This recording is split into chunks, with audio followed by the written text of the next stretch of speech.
Almohadilla: la oscura psicología del dinero, un thriller financiero.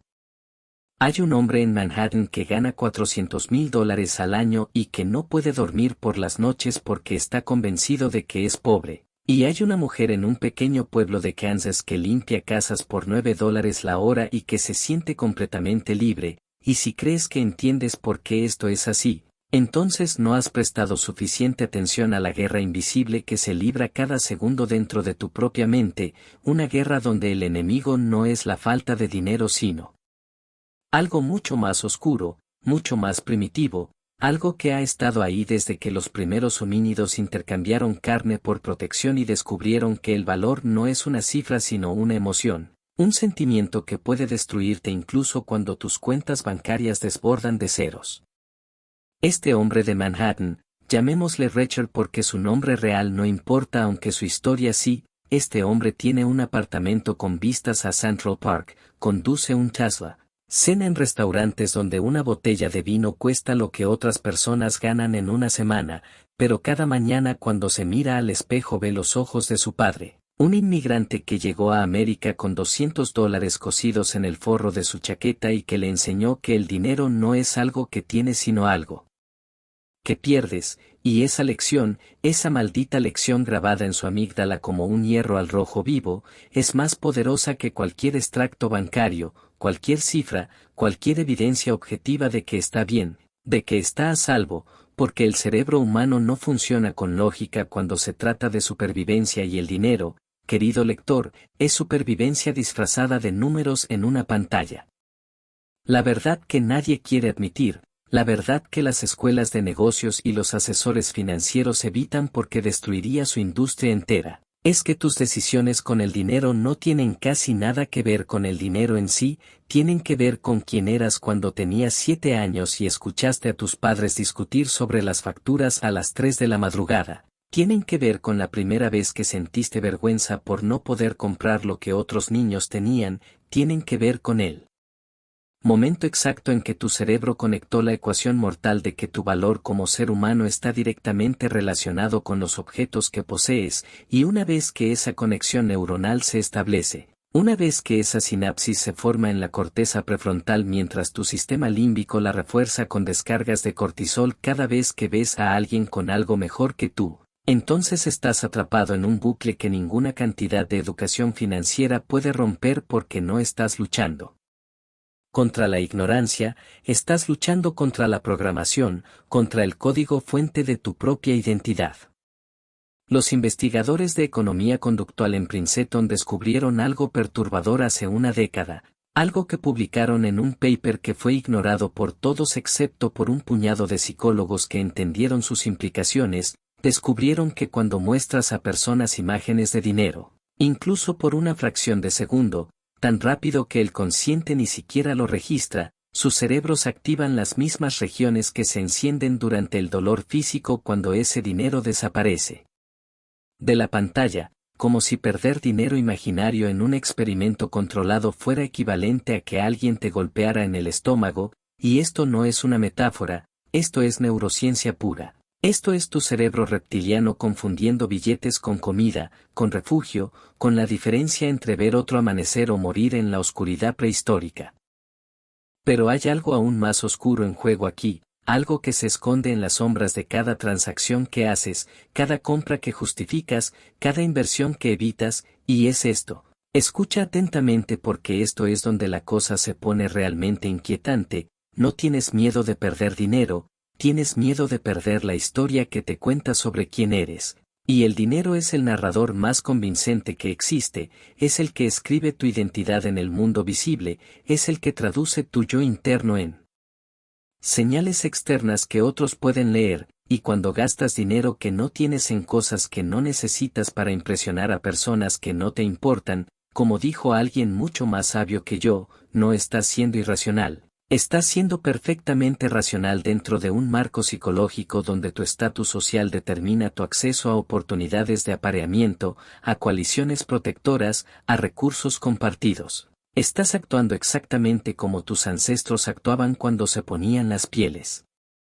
más brillantes o las plumas más coloridas. Excepto que ahora las plumas cuestan $50,000 y se llaman Rolex o Mercedes o vacaciones en Dubái que documentas obsesivamente en Instagram porque si algo no se documenta en redes sociales entonces no contribuye a tu capital social y por lo tanto no justifica el gasto, y así el círculo vicioso se cierra sobre sí mismo como una serpiente mordiéndose la cola.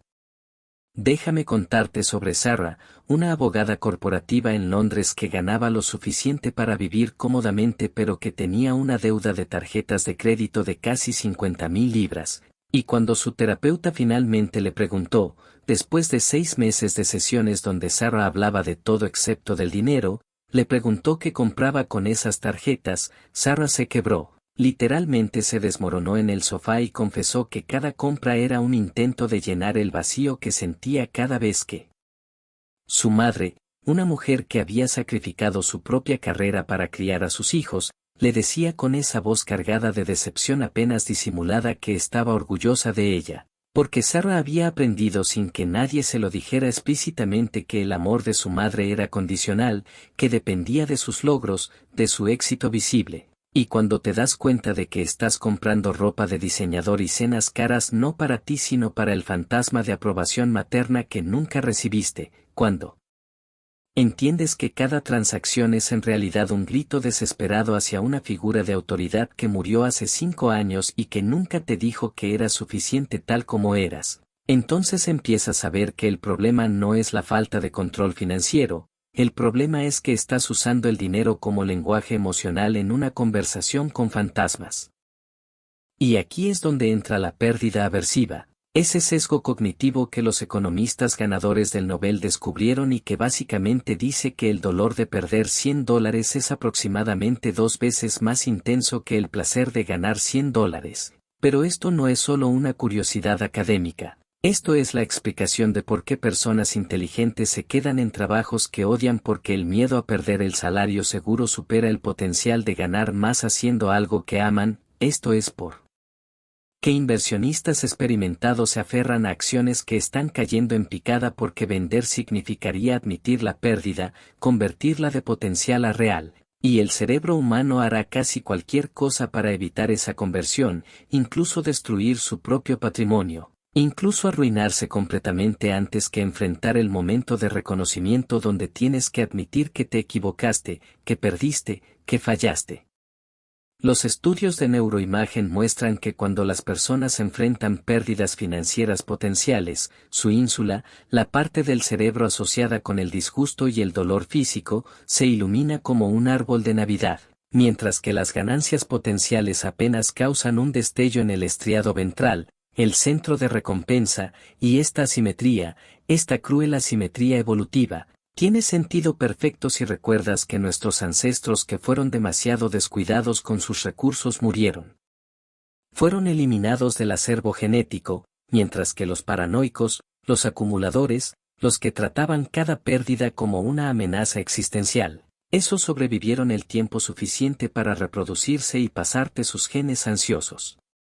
Pero espera, porque hay otra capa en este thriller psicológico del dinero, hay algo que los investigadores llaman el efecto del costo hundido, y es posiblemente uno de los mecanismos más destructivos en la psicología financiera porque funciona así. Imagina que compras un boleto para un concierto por 200 euros, llega el día del concierto y estás enfermo, tienes fiebre, te sientes horrible, pero vas de todos modos porque ya pagaste el dinero, ya está hundido, ya está perdido si no vas, y tu cerebro de mono te dice que ir al concierto enfermo de alguna manera recupera esa inversión cuando la verdad económica pura es que el dinero ya se fue, la decisión racional es quedarte en casa y recuperarte, pero los humanos no somos Homo economicus, somos criaturas de narrativa que necesitamos que nuestras historias tengan sentido, que nuestras inversiones se justifiquen, y esto se amplifica 1000 veces cuando hablamos de inversiones realmente grandes, como ese negocio al que le has metido 5 años de tu vida y 100,000 euros de tus ahorros y que claramente está fracasando pero no puedes dejarlo porque hacerlo significaría admitir que todo ese tiempo, todo ese dinero, todo ese esfuerzo fue un desperdicio, y así te quedas, año tras año, hundiendo más recursos en un barco que se hunde porque la alternativa es mirar a tu reflejo en el espejo y enfrentar la verdad de que te equivocaste masivamente y que no hay manera de recuperar lo perdido. Y luego está la envidia, ese veneno silencioso que nadie admite pero que todos sienten, especialmente en la era de las redes sociales donde cada día estás expuesto a versiones cuidadosamente curadas de las vidas de otras personas, sus vacaciones exóticas, sus casas perfectas, sus coches relucientes, sus cuerpos esculpidos, sus relaciones aparentemente sin conflictos, y cada imagen es como una pequeña aguja en tu sentido de adecuación, cada publicación es una comparación implícita donde sales perdiendo. Y lo que los psicólogos evolutivos han descubierto es que la envidia no es solo una emoción negativa, es un mecanismo de seguimiento de estatus que en el ambiente ancestral te informaba sobre tu posición relativa en la jerarquía, porque en grupos pequeños tu estatus relativo determinaba tu acceso a recursos, a parejas, a protección, pero ahora ese mecanismo está completamente desbocado porque gracias a la tecnología no estás comparándote con las 30 personas de tu tribu, te estás comparando con los 1.000 millones de personas en Instagram, y tu cerebro no sabe cómo procesar eso, no evolucionó para manejar la información de que hay literalmente millones de personas que aparentemente viven mejor que tú, y entonces haces lo único que puedes hacer, gastas dinero que no tienes tratando de cerrar esa brecha perceptual, tratando de señalar que tú también eres exitoso, que tú también mereces estar en ese nivel. Y así la deuda se acumula mientras persigues una ilusión digital de igualdad que nunca puedes alcanzar porque la línea de meta se mueve cada vez que te acercas. Los neurocientíficos tienen una frase para esto, lo llaman la cinta hedónica, esta idea de que no importa cuánto ganes, no importa cuánto acumules, tu nivel de felicidad tiende a volver a un punto de referencia base. Y hay estudios longitudinales que siguieron a ganadores de lotería durante décadas y descubrieron que después del primer año de euforia, su felicidad reportada volvió a ser básicamente la misma que antes de ganar, mientras que personas que sufrieron accidentes paralizantes reportaron niveles de felicidad similares después del periodo de adaptación, y esto debería ser aterrador para ti porque significa que toda la estructura de tu vida, todos esos sacrificios que haces para ganar más dinero, para ascender en la escalera corporativa, para acumular más cosas, están fundamentados en la premisa de que más dinero equivale a más felicidad cuando la ciencia dice claramente que no, que eso no es cómo funciona el cerebro humano, que estás corriendo en una cinta que no lleva a ninguna parte, que el objetivo que persigues es un espejismo que retrocede a la misma velocidad que tú avanzas. Pero no puedes detenerte porque detenerte significa enfrentar el vacío existencial de preguntarte qué estás haciendo realmente con los días finitos de tu única vida.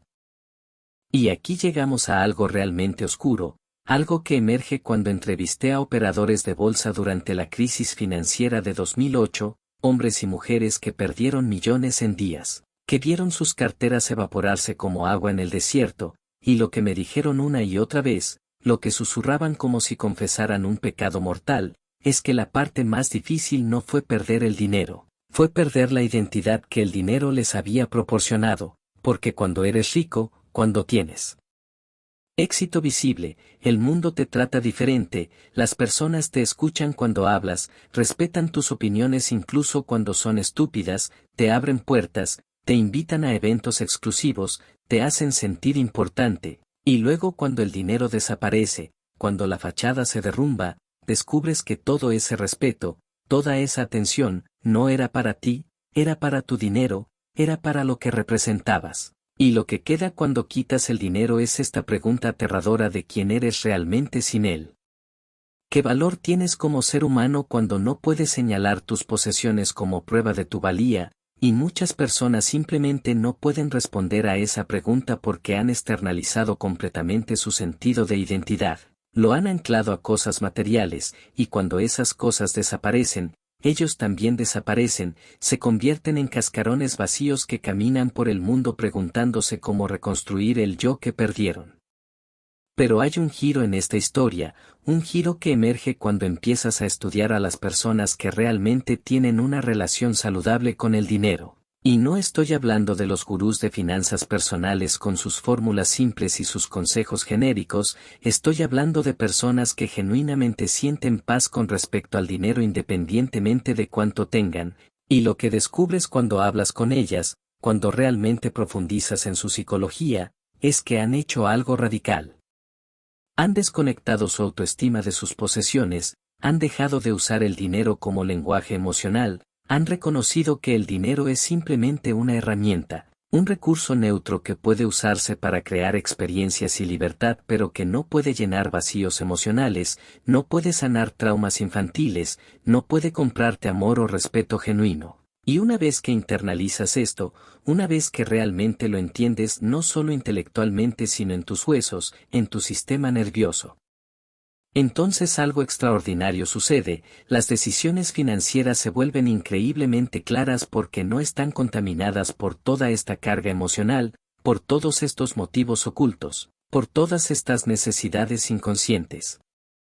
La mujer en Kansas que mencioné al principio, la que limpia casas por $9 la hora, la conocí hace 3 años cuando investigaba precisamente este fenómeno. Y cuando le pregunté cómo podía sentirse tan tranquila con tan poco dinero, ella me miró con esos ojos claros y me dijo algo que nunca olvidaré, dijo que había crecido en una familia con dinero, su padre era médico, tenían una casa grande, coches nuevos, vacaciones exóticas, todo lo que se supone que debería hacer feliz a una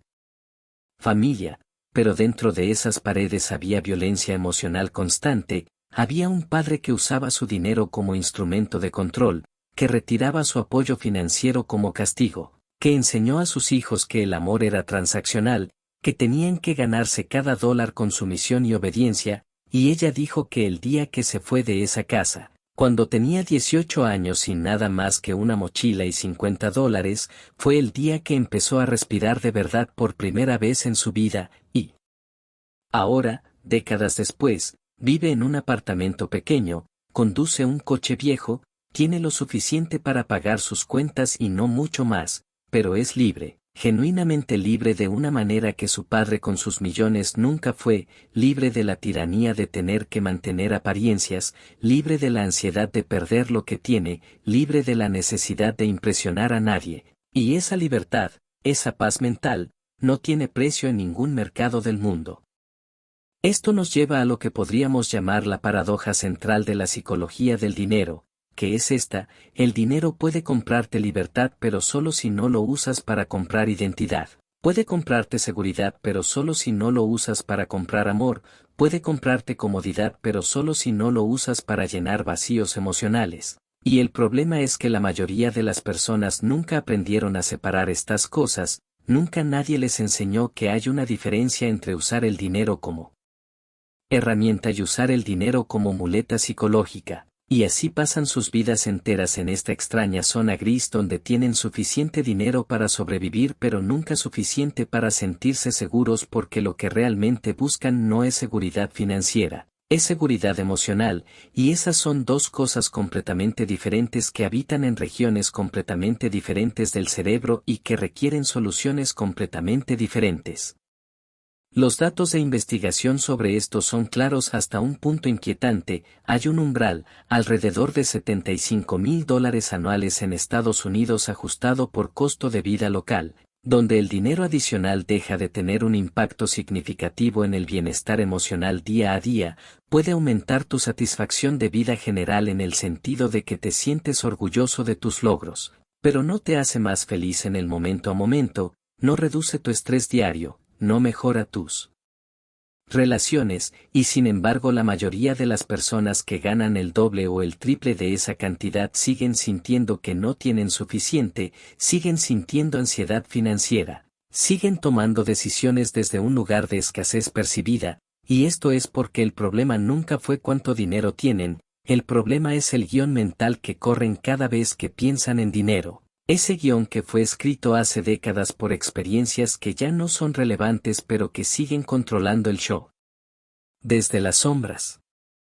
Y luego está el sesgo de confirmación, ese mecanismo psicológico donde buscamos activamente información que confirma lo que ya creemos mientras ignoramos o descartamos información que contradice nuestras creencias preexistentes. Y esto es absolutamente letal en el contexto financiero porque si crees que no eres bueno con el dinero, tu cerebro encontrará evidencia de eso en todas partes. Recordará cada error financiero que has cometido mientras convenientemente olvida cada decisión acertada, y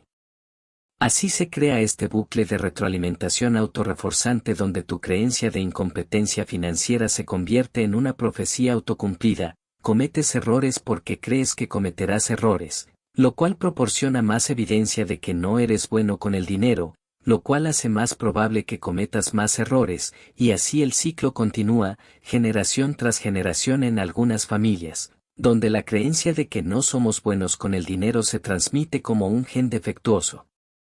contaminando a cada nuevo miembro de la familia con la misma limitación psicológica que es 100% construida pero que se siente 100% real. El hombre de Manhattan con el que abrimos esta historia, Richard, eventualmente terminó en mi oficina después de que su esposa le diera un ultimátum, ir a terapia o ella se iba, porque su ansiedad por el dinero estaba destruyendo su matrimonio, estaba destruyendo su salud, estaba destruyendo su capacidad de disfrutar cualquier cosa en la vida, y pasamos 6 meses excavando, pelando capas, yendo más y más profundo en su historia hasta que llegamos al núcleo, hasta que llegamos al momento en que tenía 9 años y su familia fue desalojada de su apartamento, tuvo que empacar sus cosas en bolsas de basura mientras los vecinos miraban, y él prometió, juró ante sí mismo en ese momento que nunca sería pobre de nuevo, que nunca experimentaría esa humillación otra vez, y esa promesa, ese voto hecho por un niño traumatizado, había controlado cada decisión financiera que había tomado durante los siguientes 30 años. Lo había impulsado a tener éxito sí, pero a un costo terrible, porque no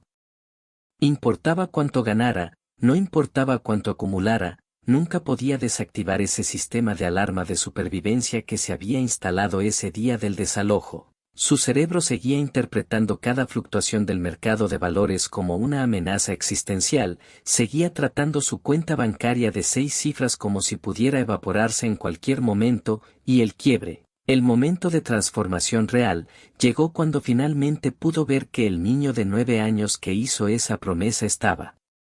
tomando decisiones por el hombre de 40 años que se había convertido, y que podía honrar el dolor de ese niño, podía agradecerle por mantenerse seguro durante todos esos años, y también podía elegir tomar decisiones desde un lugar diferente ahora, desde un lugar de abundancia real en lugar de escasez imaginada. Porque aquí está la verdad final, la revelación que emerge cuando miras suficientemente profundo en la psicología del dinero, y es que el dinero en sí es neutral, es papel, es metal, es dígitos en una computadora, no tiene significado inherente, no tiene poder inherente, todo el poder que tiene es el poder que tú le das, el significado que tú proyectas sobre él, y la mayoría de las personas están luchando no con problemas de dinero sino con problemas de significado, están usando el dinero como una forma de evitar preguntas más profundas sobre quiénes son, qué valoran, qué quieren realmente de esta breve y frágil existencia que llamamos vida, y el dinero es un sustituto perfecto para estas preguntas porque es cuantificable, puedes medirlo, puedes compararlo, puedes sentir que estás progresando cuando ganas más o acumulas más, mientras que las preguntas reales, las preguntas sobre propósito y significado y conexión auténtica, esas son aterradoras porque no tienen respuestas claras, no tienen métricas definidas, requieren que te sientes con la ambigüedad y la incertidumbre que es la condición fundamental de la existencia humana.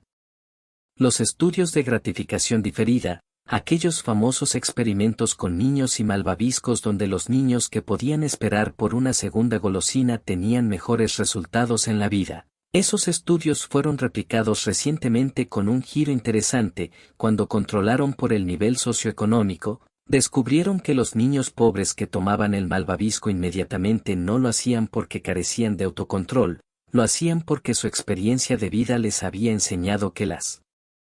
promesas de recompensas futuras a menudo no se materializan, que los adultos mienten, que es mejor tomar lo que puedes ahora porque mañana podría no existir, y esto ilumina algo crucial sobre la psicología financiera, que lo que parece irracionalidad es a menudo perfectamente racional dentro del contexto de la experiencia vivida de alguien, Que el operador de bolsa que no puede dejar de revisar sus inversiones compulsivamente no está siendo neurótico, está respondiendo a un entorno donde la vigilancia constante fue recompensada y el descuido fue castigado. Que la persona que gasta su sueldo completo el día que lo recibe no carece de planificación sino que opera desde una mentalidad de escasez donde aferrarse al dinero no tiene sentido porque de todos modos desaparecerá, eventualmente a través de emergencias y demandas inesperadas.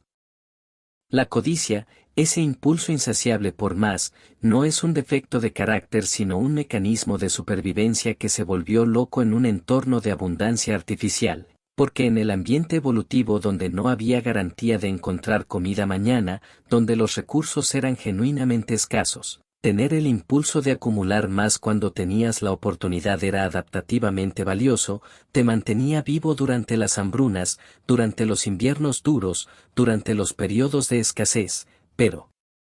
ahora ese mismo mecanismo te hace perseguir tu 10.000 millón cuando ya tienes 9, te hace sacrificar tu salud y tus relaciones en el altar de la acumulación sin fin, te transforma en uno de esos multimillonarios que siguen trabajando 80 horas a la semana a pesar de tener más dinero del que podrían gastar en 10 vidas porque detenerse significaría enfrentar el vacío interno que han estado llenando con adquisiciones y logros, significaría confrontar la pregunta de quiénes son sin su imperio, sin su riqueza, sin la validación externa constante que viene de ser visto como exitoso. Y el miedo, ese terror primitivo que mantiene a las personas en trabajos que odian, en relaciones que los destruyen, en vidas que no eligieron, ese miedo no es sobre el dinero tampoco, es sobre la muerte, sobre el fin, sobre el abismo de lo desconocido. Porque cuando dejas el trabajo seguro para perseguir tu pasión no estás realmente arriesgando tu seguridad financiera, estadísticamente probablemente estarás bien, la mayoría de las personas que hacen cambios arriesgados de carrera encuentran una manera de sobrevivir, pero lo que realmente te aterroriza es la muerte simbólica de dejar ir la identidad que has construido, de admitir que los últimos 10 o 20 años fueron en la dirección equivocada. De enfrentar el juicio de tu familia y tus compañeros que pensarán que estás loco por renunciar a la seguridad, y así te quedas, día tras día, año tras año, muriendo lentamente en el interior mientras finges en el exterior que todo está bien porque al menos estás a salvo, al menos tienes el cheque de pago regular, al menos puedes decirte a ti mismo que eres responsable, que estás siendo adulto, que estás haciendo lo correcto. Cuando la verdad es que estás usando la responsabilidad financiera como una excusa para evitar el riesgo de convertirte realmente en quien podrías ser.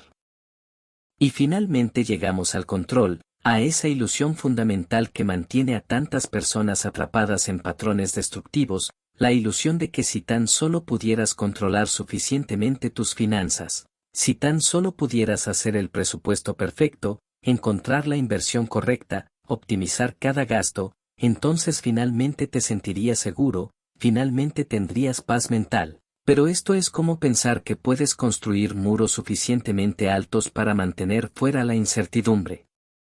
Cuando la incertidumbre no es algo externo que puedes excluir, es la condición fundamental de la existencia, es el hecho de que no sabes qué sucederá mañana, no puedes predecir el mercado, no puedes garantizar que tu trabajo existirá el próximo año, no puedes asegurar que estarás vivo el próximo mes, y tratar de controlar tus finanzas hasta el último céntimo es una forma de evitar enfrentar esta verdad incómoda, es una forma de sentir que tienes poder en un universo que fundamentalmente es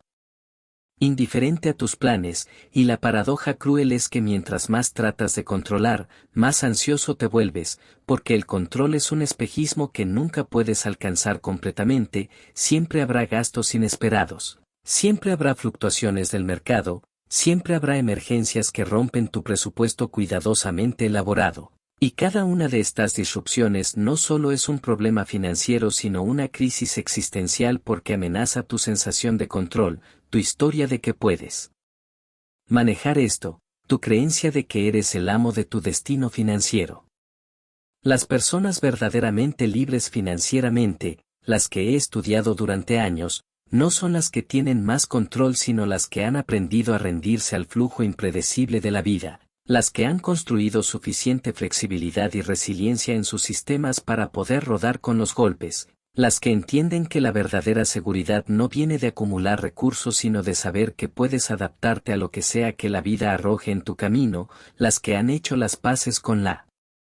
incertidumbre en lugar de tratar de conquistarla, y esto requiere un cambio fundamental en cómo piensas sobre el dinero, requiere dejar de verlo como el objetivo y empezar a verlo como lo que realmente es, un medio para un fin, una herramienta para crear la vida que realmente quieres vivir, y la pregunta que nadie te enseña a hacer, la pregunta que es 100 veces más importante que cualquier estrategia de inversión o técnica de presupuesto, es esta pregunta simple pero devastadoramente difícil. ¿Qué vida realmente quieres vivir? No la vida que tus padres quieren para ti, no la vida que la sociedad dice que deberías querer, no la vida que te haría lucir exitoso en redes sociales, sino la vida que resonaría con tu alma si fueras brutalmente honesto contigo mismo sobre quién eres y qué te importa, y una vez que tienes claridad sobre eso, una vez que realmente sabes qué quieres crear con los años finitos que te quedan, entonces todas las decisiones financieras se vuelven tremendamente simples, porque simplemente preguntas, ¿esto me acerca o me aleja de la vida que quiero vivir? ¿Esto sirve a mis valores reales o está sirviendo a los valores de alguien más que he internalizado sin cuestionarlos? ¿Esto es una expresión auténtica de quién soy o es una máscara?